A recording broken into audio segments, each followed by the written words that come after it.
Boa noite. Esse é o Mídia em Foco, o programa que analisa não apenas os fatos, mas a forma como eles são apresentados pela imprensa. Hoje, o assunto é a proposta que pode mudar a rotina de mais de 38 milhões de brasileiros. Brasileiros que trabalham, que dão duro, que é o possível fim da escala de trabalho 6x1. Mas a pergunta que nós vamos fazer aqui é outra. Será que esse debate está sendo feito de forma completa ou conta apenas um lado da história?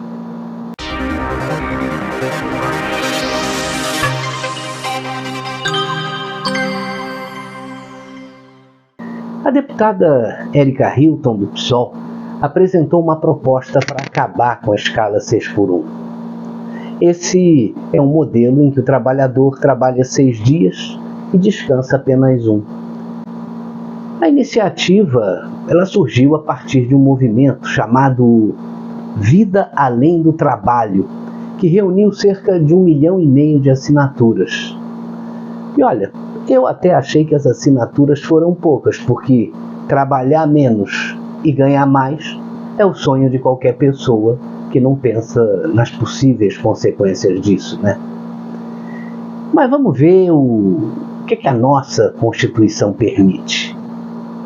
Na nossa Constituição, jornada de trabalho de até 8 horas por dia é permitido e até 44 horas por semana. Só que essa proposta que está em discussão pretende acabar com a escala 6x1. É garantir 2 dias de descanso por semana, que aí é o modelo 5x2, e ainda reduzir a jornada para 36 horas semanais. Só que isso sem redução de salário. O tema já começou a tramitar na Câmara e está na Comissão de Constituição e Justiça. Ainda precisa passar aí por várias etapas. Em princípio nada vai mudar a curto prazo. Mas como a gente está em um ano eleitoral, tudo pode acontecer, né? Mas vamos tentar entender por que essa proposta ganhou apoio de muita gente. Quem defende a medida fala em mais qualidade de vida, mais tempo para a família, mais saúde e um possível aumento de produtividade. E ainda argumenta que tem uma tendência internacional de semanas mais curtas. Segundo a autora do projeto, 55% acreditam que trabalhar menos pode aumentar a produtividade. Eu digo mais, com a mentalidade do brasileiro, eu acho isso um pouco difícil. Ela diz ainda que 65% da população apoia a redução de jornada. E como eu já disse, é claro que a proposta seduz. Trabalhar menos e ganhar a mesma coisa que ganhava enquanto você trabalhava mais, aí é uma beleza. Quem é que vai ser contra isso? Só quem paga a conta, né? Até aqui, essa narrativa predominante na maior parte da imprensa vai ganhando simpatia. Só que empresários e entidades do setor produtivo já listaram aí uma série de preocupações importantes, como o aumento de custos operacionais, como a necessidade de se contratar mais funcionários, e aí isso, consequentemente, vai trazer risco de demissões ou aumento da informalidade e dificuldade de adaptação em setores que funcionam aí todos os dias, como comércio, serviços e também a área de saúde.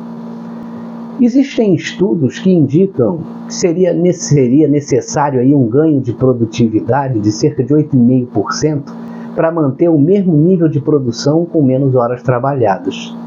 Para pequenas e médias empresas, essa conta pode ser difícil de fechar. Agora, vamos ver o que a mídia tem destacado. A maior parte dos grandes veículos tem dado ênfase aí ao apoio do governo à proposta. Também a articulação política lá no Congresso, o interesse do Planalto em acelerar o debate. Só que raramente eu vejo algumas perguntas essenciais que praticamente não aparecem nos veículos da mídia tradicional. Vou te dar alguns exemplos. Qual seria o impacto real nos custos das empresas? Quantos empregos podem ser criados ou perdidos? Será que vai acontecer um aumento de preços aí para o consumidor? Veja que o país, que ainda tem uma produtividade muito baixa, será que ele está preparado para essa mudança? Poucos veículos aprofundaram aí esses pontos. Silvio, às vezes a gente fica diante daquilo que é sempre tão mencionado na teoria política, a famosa lei das consequências não intencionais. Essa bandeira eleitoral da fim da escala 6x1, as pessoas todas aplaudem, em boa medida as pesquisas mostram que isso aí é popular, tem consequências não intencionais que nós estamos começando a ver. Altera, se a desoneração vier a ser usada como moeda de troca, altera a estrutura da Previdência, altera a arrecadação, altera toda a discussão sobre equilíbrio e renúncias fiscais. E aí, o que vai acontecer? Bom, a discussão sobre desoneração é um dos sinais mais fortes de que essa proposta de fato está ganhando força. O que se ouve no Congresso é que, entre centrão e oposição, é que é muito difícil para um político votar contra uma proposta como essa no ano de eleição.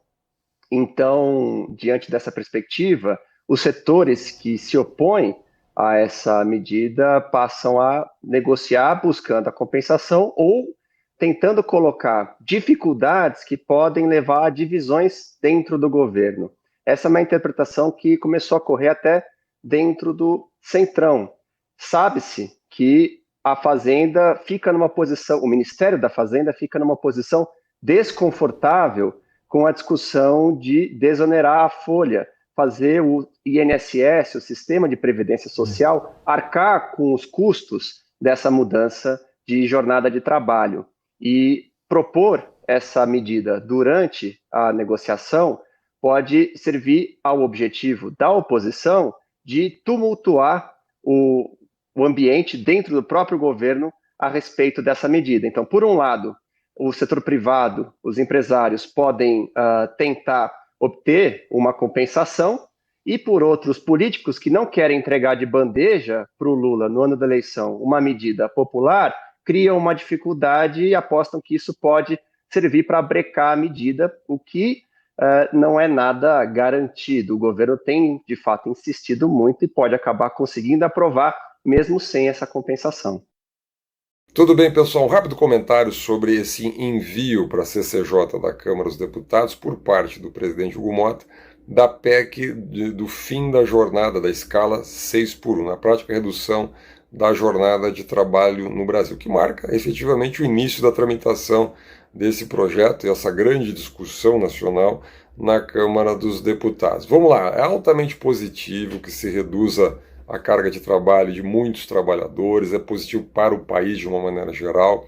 Isso significa um índice de amadurecimento das relações de trabalho, da própria economia de mercado. Não é? Agora, se isto for feito de maneira descolada do debate sobre produtividade, não respeitando as características próprias de cada setor, e a partir daí o princípio da negociação entre trabalhadores e empresários, isso pode refletir uma espécie de pensamento mágico na economia. Saiu uma pesquisa agora, recentemente, por parte do IPEA, mostrando que a redução para 36 horas pode determinar um aumento médio do custo da hora trabalhada, da hora de trabalho, na faixa de 17,5%.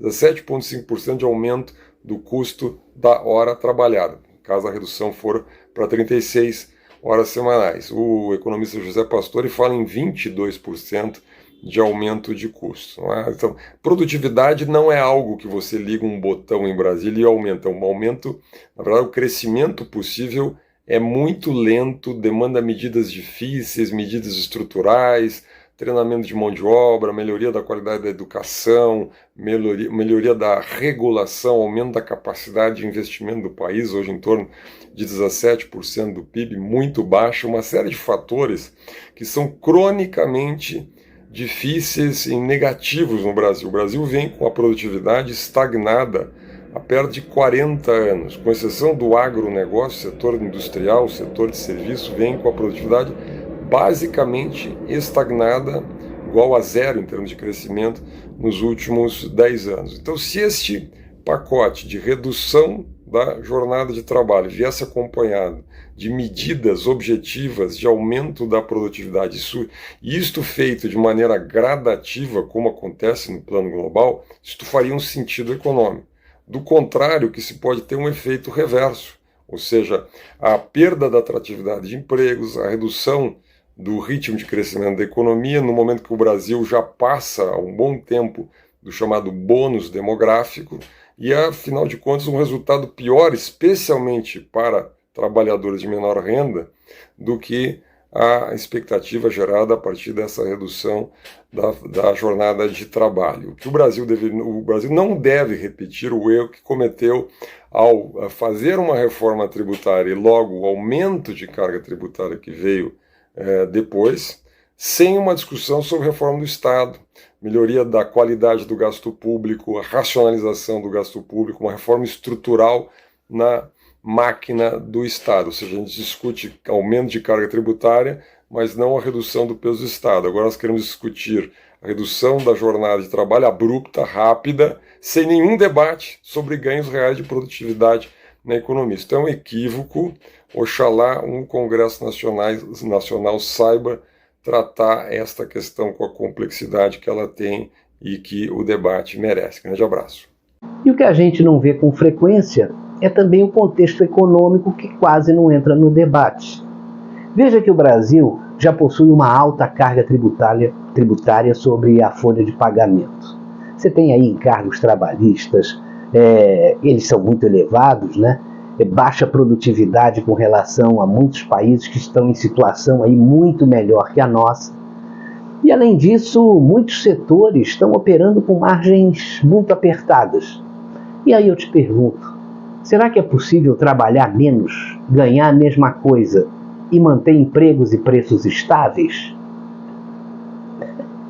Claro que não, né? Alguns países testam jornadas menores, mas geralmente os cenários são outros, completamente diferentes do nosso. Eles têm alta produtividade, têm uma maior flexibilidade trabalhista, além de um ambiente de negócios muito menos burocrático do que o nosso. Nos Estados Unidos, por exemplo, grande parte dos trabalhadores são remunerados por hora e eles negociam diretamente as suas próprias jornadas. O modelo é diferente e o contexto econômico também.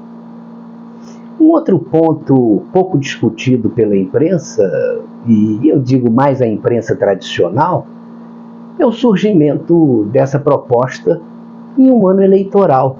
Redução de jornada de trabalho sem redução salarial é uma medida de forte apelo popular, né? Mas a grande pergunta que a imprensa deveria fazer, no meu ponto de vista, é muito simples. Só que ela não faz. Quem é que paga a conta dessa mudança? Veja que o cenário é horrível, né? A gente tem pela frente aí uma coisa muito louca. O empresário com custos maiores, o trabalhador com risco de desemprego e o consumidor pagando preços mais altos. É ou não é uma situação delicada e complicada também?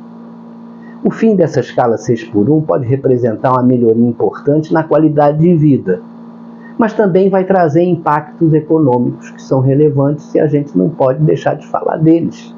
O problema não é debater a proposta, o problema é apenas debater metade da história. Informação completa não é a que confirma expectativas, né? É aquela que mostra benefícios, riscos e também as consequências. E é exatamente isso que o público precisa para poder formar a sua própria opinião. Eu fico por aqui. Esse foi o Mídia em Foco, porque entender a notícia é importante, mas entender como ela é apresentada é essencial.